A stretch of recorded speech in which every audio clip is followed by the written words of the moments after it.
We know for years I've been a defender of this part of the law called Section 230.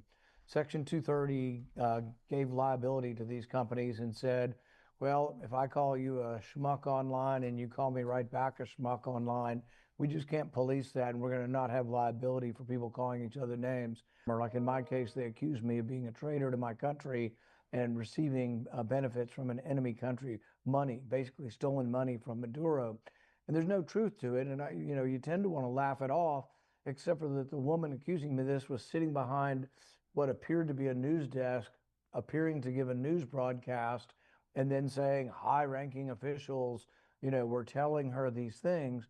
And the problem is it's hard to get your reputation back. And that's why we have laws against defamation. And I really thought that, well, maybe Google is policing things like this.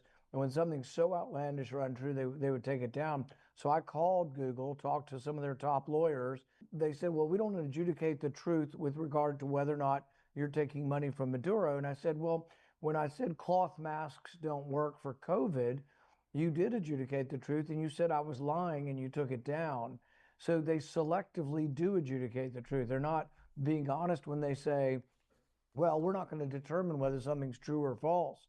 Now, my case is probably not as bad as yours because I actually never thought to do the AI engine before, I announced that I might sue them or that we tried to get the woman who's defaming me to take it down. But your case, I think, is much stronger because they're actually creating content. But I would say that their argument that they have liability protection from this Section 230 kind of goes out the window because they're not hosting content, they're creating the content.